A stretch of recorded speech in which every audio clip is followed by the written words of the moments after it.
for the murder of Tupac Shakur.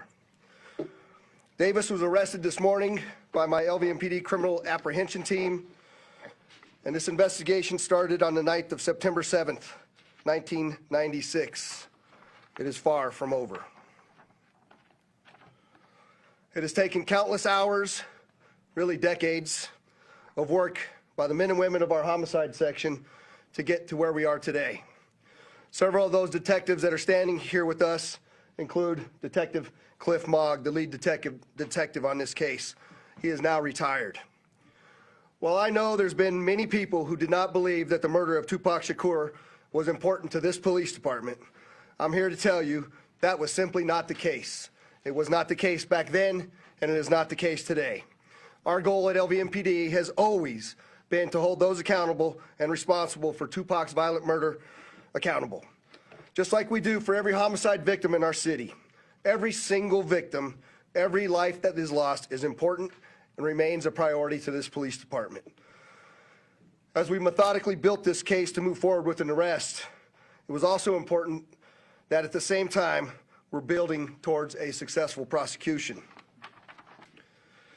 We work closely with our esteemed District Attorney, Steve Wolfson, in his office to ensure that is going to happen.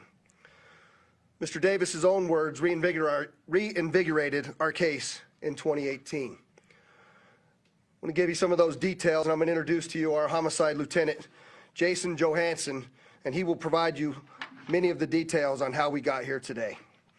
Lieutenant. Thank you, Sheriff, and thank you everybody for being here today. My name is Jason Johansson, and I'm the homicide lieutenant with the Las Vegas Metropolitan Police Department. And my goal here today is to walk you through our investigation and what led us to the indictment of Dwayne Davis, also known as Keefe D, for the murder of Tupac Shakur. This case has been reviewed by our homicide team and homicide detectives for over 2.5 decades. And ultimately, our persistence in this investigation has paid off. Let me walk you through a timeline of events that as we know them right now. Prior to September 7th of 1996, as we all know, Tupac Shakur was an artist who was signed with Death Row Records. And that Death Row Records and its CEO, Marion Suge Knight, were closely affiliated with the Mob Piru criminal street gangs, and that they had an ongoing feud with the Southside Compton Crips. Dwayne Davis was the leader and shot caller of the Southside Compton Crips. And both of these gangs operated out of the Southern California area of Compton. On the night of September 7th of 1996, Tupac Shakur, along with Suge Knight and members of their entourage, which include members of Mob Piru, came to Vegas to attend the Mike Tyson fight at the MGM Grand Garden Arena. Members of the Southside Compton Crips, which included Dwayne Davis, along with his nephew Orlando Anderson, were also in attendance at the same event. As both were leaving the fight, members of Death Row Records spotted Orlando Anderson near an elevator bank inside the MGM, and at that time they began to kick and punch him near that elevator bank. I will now show you hotel security footage, as many of you have already seen, related to this incident. And on this incident, you will see Tupac Shakur, who's wearing a shiny satiny shirt, along with Marion Suge Knight, who's a large man in a brown suit, punching and kicking Orlando Anderson. Following this incident, you'll see hotel security intervene, and then they will leave the area of the fight.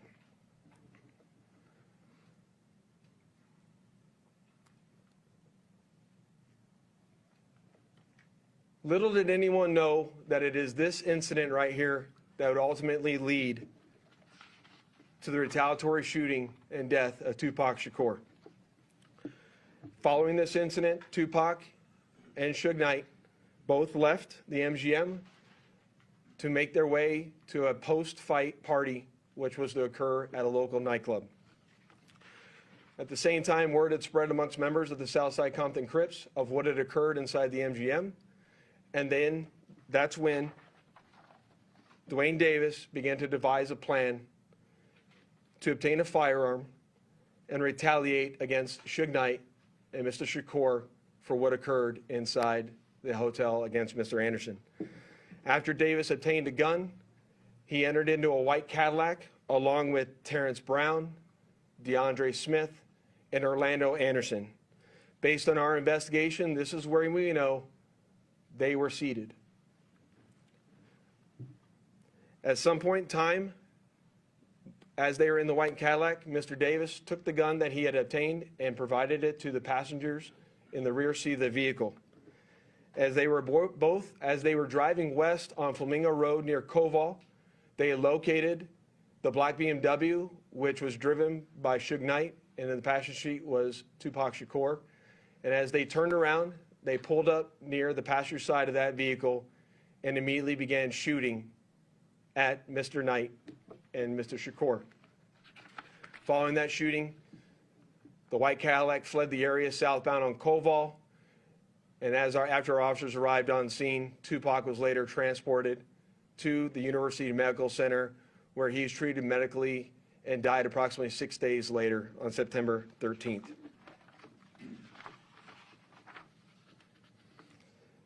My homicide section handled this investigation from its onset and for a short amount of time.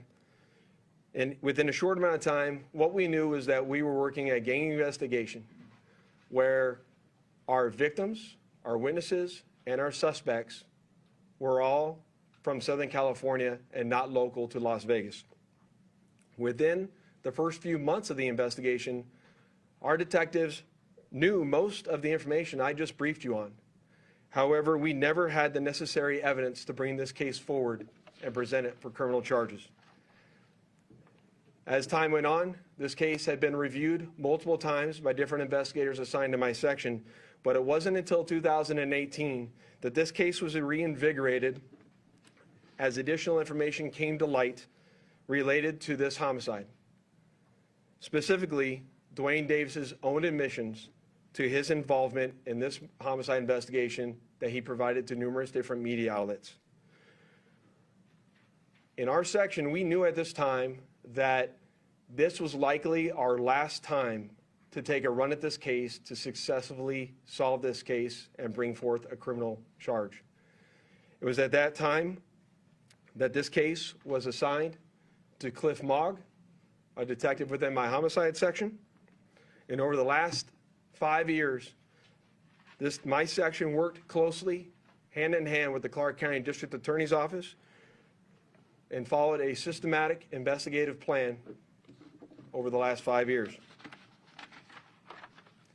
We've conducted countless interviews and corroborated numerous facts that were not only consistent with the crime scene on the night of the incident, but also corroborated and were consistent with the sequence of events that night.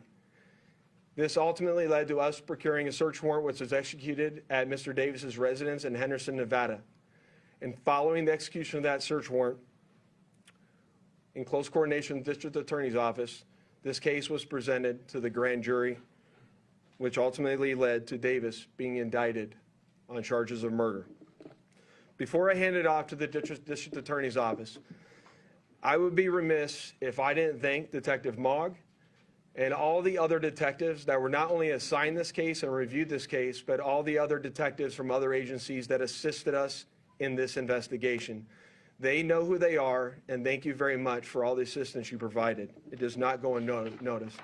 And lastly, one of the most important things, in my opinion, is we need to make this be a reminder that the charge of murder does not have a statute of limitations. This agency has been and is invested in solving our cold case homicides so that we can bring closure to those families and justice for those victims of homicide. And with that, I will turn it over to the Clark County District Attorney, Steve Wilson.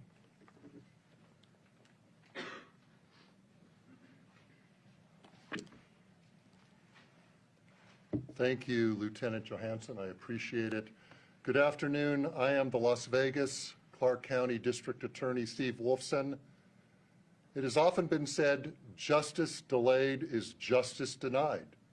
It's a quote we hear often and for many, many years when talking about our legal system, but not in this case. Today, justice will be served in the murder of Tupac Shakur. I'd like to acknowledge the relentless work of the many Las Vegas Metropolitan Police Department homicide detectives.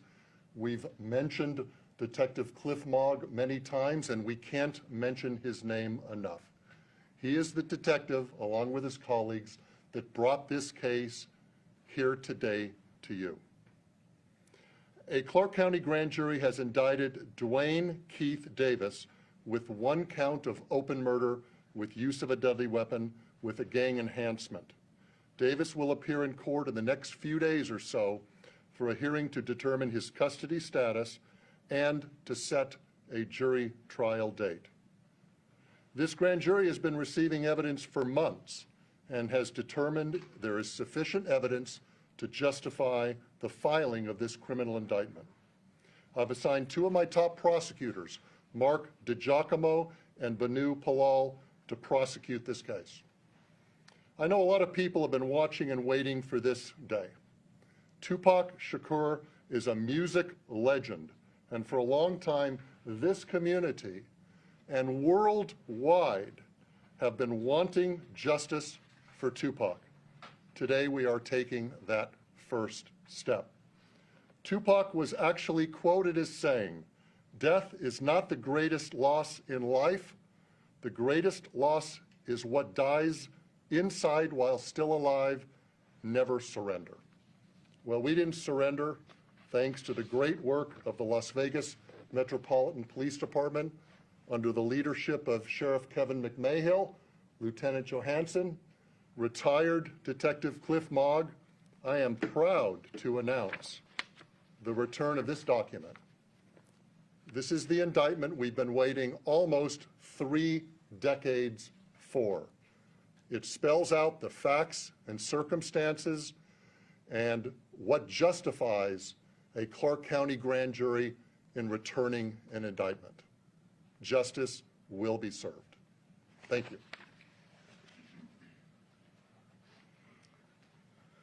Thank you, Steve. I'd just like to say that the Las Vegas Metropolitan Police Department Homicide Section year over year solves over 90% of the homicides that occur in our jurisdiction.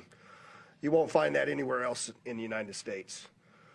For those family members that have lost somebody that we haven't solved that case, I want you to know, just like in this case, we're not going to give up. I also say to you that as we begin, we're going to take a couple of questions. I want you to remember in your questioning that this investigation, subsequent arrest, and now indictment is only the beginning of the process. And we are committed and invested in ensuring a successful prosecution as we move forward. So with that, we'll take any questions that you might have. Ken? Excuse me, Sheriff, thank you. Have you been in touch with the Shakur family, anyone within here today? And if so, can you characterize what they told you? The family has reached out to my office. I imagine also to Metro. We've been in communication with them. We understand that they are welcoming this news. They are pleased with this news, and they are certainly aware of the return of this indictment. Do you anticipate them being at court for arraignment of Mr. Davis? I don't think they'll be at the arraignment. I mean, that's a relatively short hearing, but I know that they'll be involved. I know that they'll want to be apprised of what goes on a frequent basis. Back. Could you talk about any of the statements that you made that piqued your curiosity again or got you back into this case? Jason, you want to answer that? We're not going to talk about any particular statements, but maybe he can address that globally. What I'll say is there's a lot that's going to come out when it comes time for trial, but he provides his own series of statements that are very consistent with the evidence that we have on the scene that we've obtained through our investigation. I'll leave it at that. Can you identify anything that came from the raid, the service of the warrant in July that you didn't know before? Yeah, that's a good question. What I'll say about the search warrant that we did in July, that we obtained information or evidence during that execution of that search warrant that corroborated information obtained through our investigation, and I'll leave it at that until we go to trial. Go ahead. Hello, I'm Tiffany Elaine with Channel 3. So I know that this was obviously a big move. Is there anyone else being looked at this point? I know a lot of people have passed away since this incident, but is anyone else being looked at as part of this investigation still? So as I stated earlier, in this case, the only living suspect related to this investigation is Dwayne Davis. All other 3 suspects are deceased. Vanessa? Thank you. Vanessa Murphy, Channel 8. Steve, can you talk about the murder charge if he is not the one believed to have pulled the trigger? Yes, well, under Nevada law, and this is the law in most states in this country, you can be charged with a crime whether you're directly involved or whether you're an aider and abetter. We have an aiding and abetting statute, which provides that if you help somebody commit a crime, you can be equally as guilty. The best example is 2 guys that agree to commit a bank robbery, and one of them goes into the bank with a gun and actually commits the robbery, and the other guy is the getaway driver. Never went in the bank, but he assisted the guy that went in the bank, so he's equally guilty. That is one of the theories in this case as well. Last question. Do investigators believe that Davis was the only person behind the plan to kill Tupac, or was he one of multiple people who came up with this plan? I think the best way to characterize that is Dwayne Davis was the shot caller for this group of individuals that committed this crime, and he orchestrated the plan that was carried out to commit this crime. And can you say how he obtained the gun or who he obtained it from? We know that he obtained it from a close associate. That a lot of the actual details of who specifically, all that come out at trial, but he obtained it from a close associate of his. Thank you for coming. Appreciate it. Thank you. Can you say if Davis has said anything since his arrest? Mr. Wilson, Steve, Steve,